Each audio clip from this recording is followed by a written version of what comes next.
Hello. I think it's 8 o'clock now. I am Erica Jackson, and I thought it would be fun to read a little bit of one of my most recent books. I don't have my copy, so I made a binder for this. Mrs. Claus, A Wedding at the North Pole. It's a sequel to Mrs. Claus. I've got a roaring fire, and I'm just going to read you guys the prologue, which is from the very end of Mrs. Claus and chapter 1 of Mrs. Claus, A Wedding at the North Pole. So let's get started. And I apologize because I'm going to be looking down at this the whole time. The prologue. Merry Christmas to you too, Nick replied with a laugh. I happen to be making my rounds, bringing everyone their presents. Gray nodded. Of course. I'm sorry, I didn't think I'd ever be seeing you again after I left. How is Jordan? She asked, attempting to be polite. Nick shook his head. She's good, I assume, he paused before revealing. Back home? What do you mean? She inquired. I left, so she won. Can't win something that's been canceled, Nick offered. You see, I didn't want anyone to be my Mrs. Claus except you. So when you left that night, I told Coram the entire thing was off.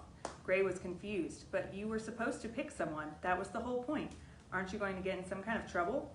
You pointed out something very important on one of our first dates, he responded. I am Santa Claus, the boss of the North Pole. I don't need some point system to pick out my future wife, especially not when I have feelings for someone. Nick took a few steps closer to her, placing his hands on her upper arms. Did I mention how lovely you look in that gown, he asked. Gray shook her head. What are you trying to tell me, Nick? My heart can't take much more of this, she said, her voice low and vulnerable. Nick placed his hand on her cheek. I canceled the competition because I want you.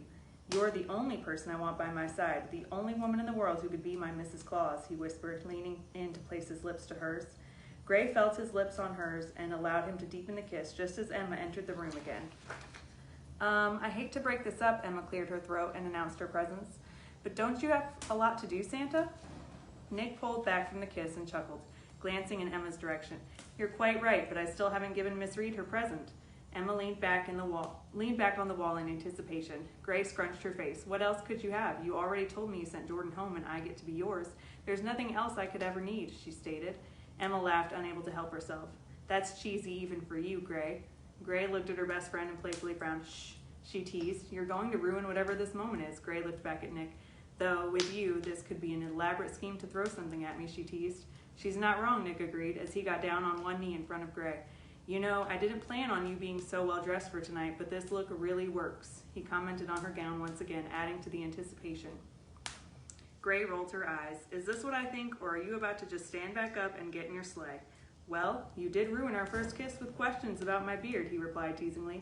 This was my turn to delay at your expense this time. Is it annoying you? Gray shook her head. You know it is. Get on with it, Mr. Claus. Nick laughed before he spoke. Miss Gray Reed, you are stubborn and intelligent. You challenge me at every turn, but against all odds, even the North Pole's supposedly flawless system, I have fallen deeply in love with you. He paused to pull out a box.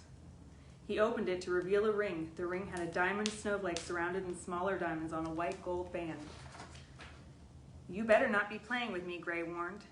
Emma couldn't stay quiet for another moment. You're ruining the moment again. Just hush and let him lead the conversation. She caught a glare from Gray. I say it with love, she added. Nick glanced at Emma, mouthing, thank you, before he looked at Gray once more to continue. Will you do me the greatest honor of becoming my wife, Mrs. Claus, and the First Lady of Christmas? Nick finally asked. If you say yes, it will make me both the happiest and most annoyed man in the universe, he added with a small, subtle laugh and a tiny wink. Gray rolled her eyes once again. You just couldn't resist, could you? Nick shook his head. So, what do you say? Are you going to be my Mrs. Claus? Gray took a deep breath and nodded. Yes, I would love nothing more, she answered, offering her hand so he could place the ring on her finger. He rose from his knee and placed his lips to hers once more. I'm getting everyone eggnog, Emma shrieked with joy. Nick pulled back. I'm afraid I have to get back to work, he declined. Gray, you once mentioned wanting to help me hand out gifts on Christmas. Would you like to join me? Gray looked at Emma for approval. She didn't want to leave her friend alone on Christmas Eve. Emma glared at her, gesturing for her to get out of there. I would love to join you, Mr. Claus, Gray replied as she took his hand and allowed him to guide her to his sleigh, this time as his fiancée. That catches us up to the new book, Chapter 1. Mom, Gray whined as she flipped through the wedding dress magazine for the millionth time that afternoon. I don't have that much longer before Nick will be here. Can't we just agree on one dress? She practically begged. Her mom, Patricia, gave her best friend Emma an sorry for the interruption. Anyway, continuing. It was a lace gown with a sweetheart neckline with short lace sleeves. It was both simple and elegant. Everything Gray was after for her special day. Patricia picked up the catalog and took a closer look at the dress her daughter was pointing out. Silence followed as she studied the dress with an imaginary magnifying glass until she finally spoke, which felt like eons later.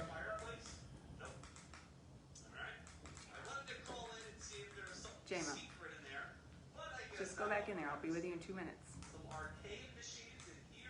Hold it down.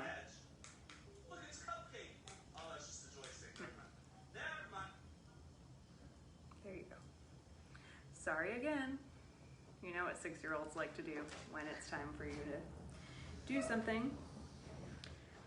It took her so long, in fact, that Emma had returned with a cup of coffee for each of them. I do like this one, Patricia finally agreed. I think it'll look quite flattering on you.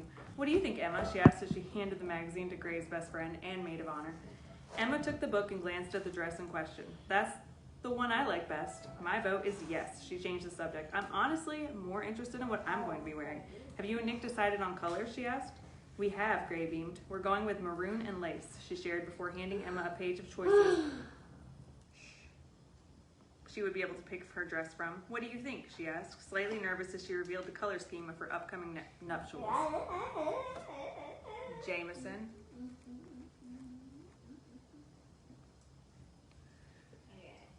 Just ignore any background noise. This chapter is taking much longer than it should. Emma and Patricia smiled brightly in unison. Those are perfect colors for a December wedding, Patricia agreed before asking, and you're sure December 12th gives him enough time to get back and prepare for the big night? Yeah, Gray replied. He said that should be plenty of time. I mailed the invitations out yesterday after we picked our colors, so you two should be receiving yours any day now, she revealed. Emma smiled once again before she placed the bridesmaid page back to Gray, pointing out the one she wanted. I'm going to wear this one, Emma announced as she showed off a basic strapless magenta gown. I knew you'd pick that one, Gray responded with a slight laugh. I love it, she agreed before turning her attention to her mom. I trust you to pick out anything because I know you have a great style, so don't let me down, she added with a wink. Patricia shook her head as she took a sip of her coffee. Have I ever? Causing Gray to shake her head before embracing her mother in a large, tight hug. As the two women parted, they were interrupted by Nick's entrance from the balcony. Good evening, ladies. I hope you've had enough time to get some planning done, he stated with a smile, but unfortunately, I need to take Gray back to the North Pole for now. Gray stood and gave her mom and Emma each another hug before she walked over to be by Nick's side.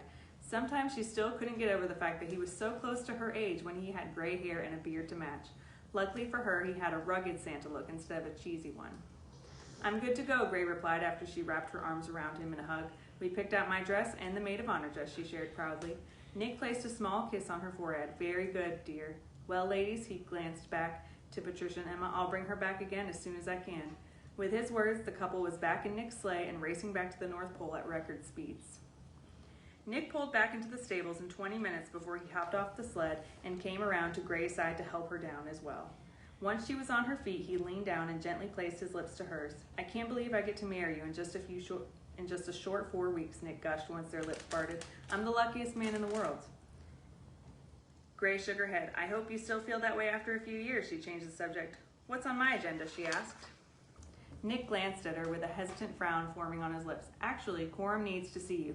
I told him you were planning the wedding and he seemed extremely agitated at the idea, he shared. Do you know anything about previous weddings between Santa and Mrs. Claus? She asked, an idea already forming in her mind regarding what Coram wanted to see her about. Nick gave her an honest shrug in response. I wish I did, but I don't really know what's expected of us. I have to go make sure everything's on schedule. Will you be all right? Gray gave him a small nod before she stole one more quick kiss and then headed to the main workshop where she knew Coram would be hard at work on everything from Christmas to their wedding. Coram, Grace yelled once she entered the factory. I heard you wanted to see me about my wedding to Nick, she added. It only took a few moments before Coram appeared before her eyes. I'm glad you're here, Coram began. I've been wanting to show you the details of your wedding to Santa, he announced as he opened a large binder in front of her with every detail planned out without any input from her or Nick, not even the colors they'd chosen. Coram, Gray began, This is very sweet, but I can plan my own wedding. In fact, I've already started. I mailed out the invitations yesterday, she responded as she pulled out the magazine to show him the dress and bridesmaids' dresses, along with the color scheme. Coram shook his head as he looked over the different papers Gray had placed on top of the ones he'd prepared.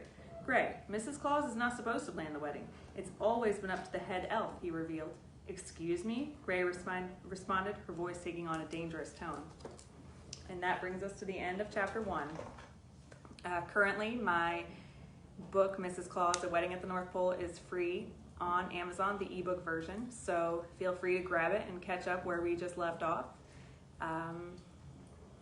Sorry again for any background noises and the entrance of the dog. It's just life. I hope you guys enjoyed it. Maybe we'll do another reading session soon. All right. Bye, guys. I don't know how to stop it.